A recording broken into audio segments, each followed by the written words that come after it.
Assalamu alaikum wa rahmatullahi wa barakatuh. Mr. Abdullah Amin is talking, and welcome to our biology lesson for grade 9. Today, inshallah, we're going to explain chapter 8.6, the lesson which is talk about gene expression and regulation. In this part, inshallah, we are going to know what is promoter and operator and what is operon. Okay, so before we start, guys, we should know what do we mean by gene and transcription and translation. We know that, guys, the gene, which is a part of DNA, that's responsible for making certain protein. Okay, we can abbreviate it into just like 3 words, which is protein coding sequence. So it's a sequence of DNA that can code for certain protein. But actually, guys, the gene is more than this. It's not just only contain the protein coding sequence, it also, guys, contain sequence or nucleotide sequence that play a part in controlling its expression. When this gene will be expressed, inshallah, we will discuss this in this lesson. And transcription, which is a process of making messenger RNA by using DNA as a template and making RNA to make certain protein, and the process of translation, which is a process of making a protein in the ribosome. So let's proceed. So what do we mean, guys, by gene expression and regulation? So gene expression, which is which gene will be expressed in the organism or in the cell, okay? And the regulation of this gene, when this gene will be expressed and when the gene will not be expressed, when this gene is being used and when this gene is not being used. We know that, guys, all the organisms, they are like one of 2 categories. They are like prokaryotes and eukaryotes, okay?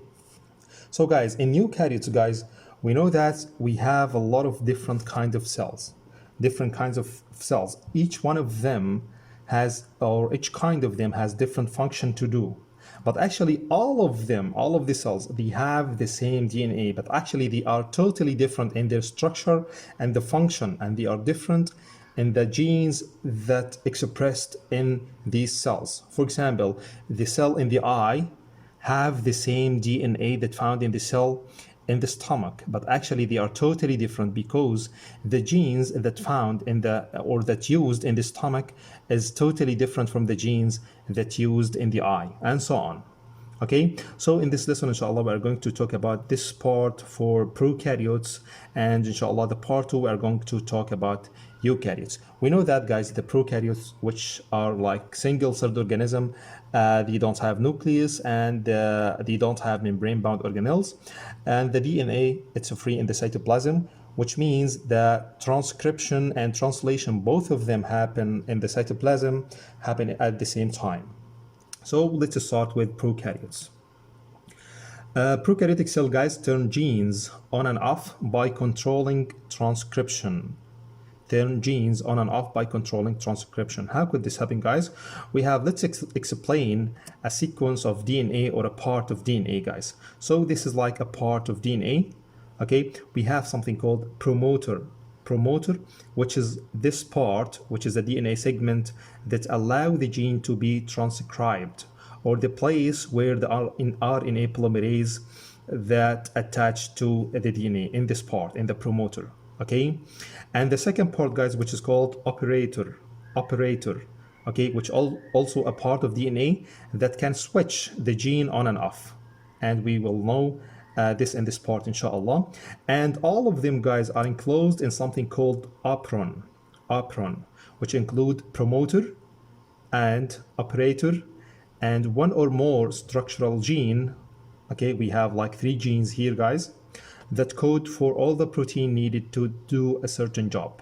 So we have these genes for enzymes that digest lactose, for example. So this is a gene for certain enzyme, and this is another gene, and this is also another gene, and so on. Here, guys, the operon, guys, are mostly common in the prokaryotes. Why? Because they have much less DNA than the eukaryotes. Okay, and this is an example, guys, which is lac operon, which is a stand for lactose, which is a kind of sugar.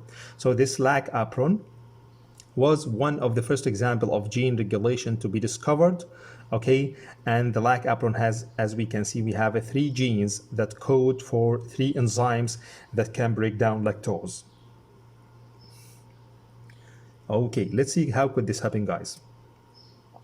Here, guys, lac apron can act like a switch. This is like the DNA of the bacteria. Okay, and we know that it's divided. We have a promoter, operator, and we have the genes for enzymes that can digest lactose. How the bacteria, or how do bacteria can make a certain protein for breaking down the lactose. So in the presence or in the absence of lactose, we have a certain kind of protein that can bind to operator and block the RNA polymerase from moving or from transcribing or from transcription to make certain protein or certain enzymes and so on. So in the case of absence of lactose, without lactose, so here we have like the protein called repressor that can block the RNA polymerase from transcribing these proteins or these enzymes. We know, guys, enzymes, they are protein. And in the case, guys, of if lactose is present, so the lactose itself, it can bind to this repressor. Okay, by binding to this repressor, it can change its shape, and then the repressor can fall apart from this apron, from this lac apron, and then here the RNA polymerase can move to the genes for the enzymes, and then it can make the protein or the enzymes that can digest lactose and so on. Okay, guys, so again, guys, in the presence of lactose, so the lactose can bind to the repressor and the repressor will fall off this from the operator, but in the absence of lactose, so the repressor, it will combine, it's still combined with operator, and the RNA polymerase cannot make the protein or cannot make the enzymes.